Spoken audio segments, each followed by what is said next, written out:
তাড়াতাড়ি বই নিয়ে আসছি। খারাপ একটু একটু অফিসে বসেন।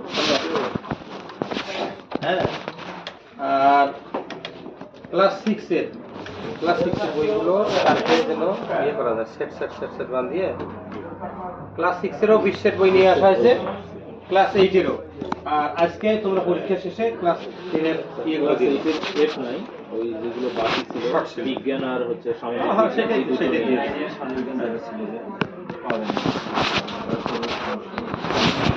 কিন্তু ধরো লাইনের বই আছে তো, লাইনের বই আছে তো, অফিসের কিছু আছে, এই বস্তাটা মনে হয় আছে পরীক্ষার ব্যাপারে একটা সিদ্ধান্ত হলো। পরীক্ষা নেবো একটা, আর রমজানের রুটিনটা সকাল 8টা থেকে 11:30 পর্যন্ত ক্লাস, এরপরে আধা ঘন্টা বিরতি দিয়ে 1টা পর্যন্ত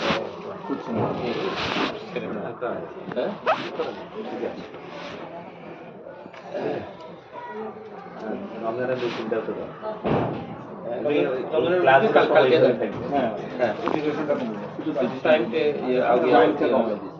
রুটিন ওইটাই থাকবে, 6টা পিরিয়ডই হবে।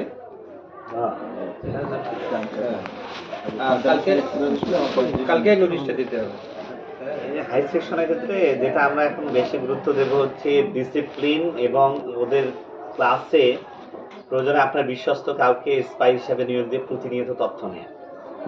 যেমন ক্যাডেট সেকশনের কিছু ছেলে সিগারেট খায় বাইরে যায়, যে তথ্যটা আছে গার্ডিয়ান কালকে আমাকে বলছে 4-5 জন আছে এরকম। আবি, শ্রমিক অথবা হৃদয় এই টাইপের একটা গ্রুপ আছে।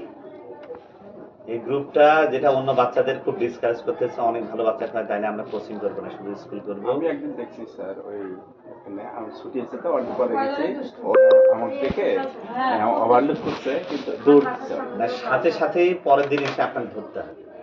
আপনি যদি ওইটাকে ওভারলুক করে দেন, ওরা ওই অ্যাডভান্টেজটা নিবে। ওই কোন ওদের সাথে সাথে নলেজে দিতে হবে, প্রিন্সিপালের নলেজে দিতে হবে, দ্রুত ইনিশিয়েটিভ নিতে হবে। কোনো ক্রমে ডিসিপ্লিন ব্রেক করতে দেওয়া যাবে না। আমাদের হচ্ছে ডিসিপ্লিনের ক্ষেত্রে 0 টলারেন্স। তারপরে হচ্ছে ছেলেমেয়েরা যেন কোনো রিলেশনে জড়াই যেতে না পারে, এইটা বিষয়ে খুব স্ট্রিক্টলি, যেটা একটা প্রতিষ্ঠানের জন্য মারাত্মক হতে পারে, বিশেষ করে উঠতি প্রতিষ্ঠানগুলোর জন্য। একটা ধরে গার্ডিয়ানরা আরো 10-12 জন যারা ইচ্ছে এখানে ফল ফাইন্ডার যারা আছে, অর্থাৎ যারা হচ্ছে মানে প্রতিনিয়ত দোষ ওসিলায় আসছে যে এই দোষ ধরে এদেরকে ডাউন করে দেবে, প্রতিনিয়ত কিন্তু এরকম আলোচনা হয়। এই গ্রুপগুলোকে আমরা কোনোভাবে একদম 0 টলারেন্স। এক্ষেত্রে আপনি জানার সাথে আমাদের জানাবেন, বা আপনি ইনিশিয়েটিভ নিয়ে যদি আপনি নিজে সলভ করতে পারেন তো হলো, আর না হলে অফিসে মানে ইনস্ট্যান্টলি আপনাকে জানাতে হবে। দেরি করলে এটা বিপদ হবে, এতে ওরা সুযোগ পাবে। আর মানে প্রতিটা বিষয়ে অবজার্ভ করতে হবে। আমরা এখানে শুধু পড়াবো না, নজরও রাখবো। আপনি স্রেফ শুধু 2 মিনিট কিন্তু কথা বললেই হয়। আর মেয়েদের ক্ষেত্রে পানিশমেন্টের বিষয়টা খুব খুব ডিপলি চিন্তা করতে হবে। কোনো বাচ্চাকে যেন আমরা গায়ে কোনো ধরনের আমরা আচরণ না দিই। পানিশমেন্ট কিন্তু বিভিন্ন ভাবে দেওয়া যায়। ছুটির পরে 1 ঘন্টা আপনি আটকায় রাখেন, এটা মারাত্মক পানিশমেন্ট। আপনি এখানে একদিন টেস্ট করে দেখেন, ওই 1 মাস আপনার ক্লাসে কোনো ডিস্টার্ব দিবে না। অথবা ধরেন আমি কিন্তু এর আগে বলছি, যদি সমস্যা হয় আমার কাছে রেখে যাবে না, আমি ওকে দেখব।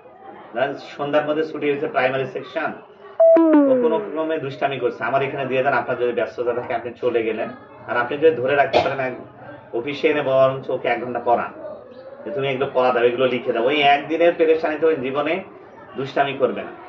অর্থাৎ আপনি ওকে না মারিয়েও কিন্তু শাস্তি দিতে পারেন, যেগুলো ক্যান্টনমেন্ট গুলো করে। ক্যান্টনমেন্ট গুলো কিন্তু স্ট্রিক্টলি ওরা কখনোই পানিশমেন্ট, কর্পোরাল পানিশমেন্টটা দিবে না, শারীরিক পানিশমেন্টটা দিবেই না। ওরা মনস্তাত্ত্বিক পানিশমেন্ট গুলো বেশি দেয়।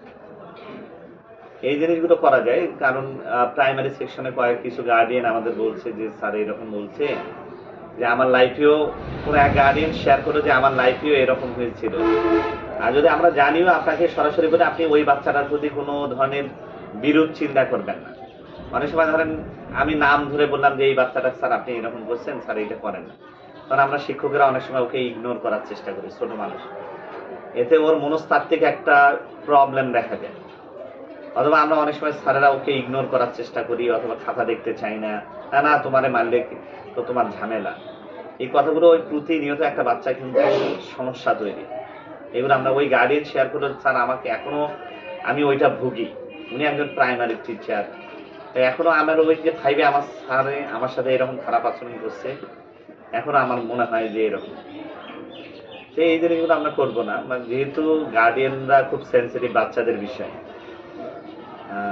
এই জন্য ওইটাকে আমরা স্ট্রিক্টলি অ্যাভয়েড করবো। আর আমাদের ইনিশিয়েটিভ গুলো আমাদের যেগুলো হচ্ছে, আমরা কালচারাল ডে বৃহস্পতিবার যে ডিবেট স্পেলিং এগুলো গতিতে রাখতেই হবে। আর দ্বিতীয়ত হচ্ছে ইংলিশের ক্ষেত্রে যারা আমরা ইংলিশে কনসার্ন টিচার আছি, আমরা ক্লাস যদি 40 মিনিট হয়, আমরা পারতপক্ষে চেষ্টা করব আপনার 30 মিনিট ইংলিশে কথা বলার। স্টুডেন্টরা যখন বলে যে স্যারেরা আমাদের কথা বলে না, ও বুঝুক আর না বুঝুক, ও ধীরে ধীরে বুঝবে। বুঝবে না কেন? অবশ্যই বুঝবে, ধীরে ধীরে বুঝবে। প্রয়োজনে আপনি 3-4-5টা ক্লাসও নিতে পারেন, ওই ইংলিশ অন্ততপক্ষে বলার মতো যেন একটা সক্ষমতা তৈরি। এই জিনিসগুলো করতেই হবে। বাংলা বাচ্চাদের জন্য উচ্চারণ এবং রিডিংটা যেন সুন্দর হয়। মাঝে মাঝে আবৃত্তির ক্লাস করানো যেতে পারে ক্লাসে, ও শুদ্ধ উচ্চারণের জন্য। এই জিনিসগুলোকে আপনার প্রমোট করতে হবে। ওর কথা বলার যেমন আঞ্চলিকতা একদম স্ট্রিক্টলি ক্যাম্পাসে নিষিদ্ধ করে দিতে হবে, যে কোনো বাচ্চা যেন ক্লাসে কোনো আঞ্চলিক ভাষায় কথা না বলে। বাচ্চাদের আমরা একটু ড্রেস আপটাও শেখাতে পারি। একটা বাচ্চা ধরেন হাত গোটায় রাখছে, অথবা কলারটা খুলে বুদামটা খুলে দিয়ে রাখছে, এগুলোকে আপনি ড্রেস আপ গুলো শেখান, ও কিন্তু এগুলো মনে রাখবে। একটা বাচ্চা এলোমেলো 3-4-5 এর বাচ্চাকে আপনি অনেক স্মার্ট বানান, সেটা ওর ড্রেস আপ। ও প্রতিদিন যদি জুতা পরে আসে, যে জুতাগুলো আসলে দেখতে অড লাগে, আপনি এগুলো অ্যালাউ করবেন না। একদিন বলেন, 2 দিন বলেন, 3 দিন বলেন, চতুর্থ দিন না হলে ওকে একটু হালকা পানিশমেন্টের আওতায় আনা যেতে পারে। সেটা অফিসে নিয়ে আসা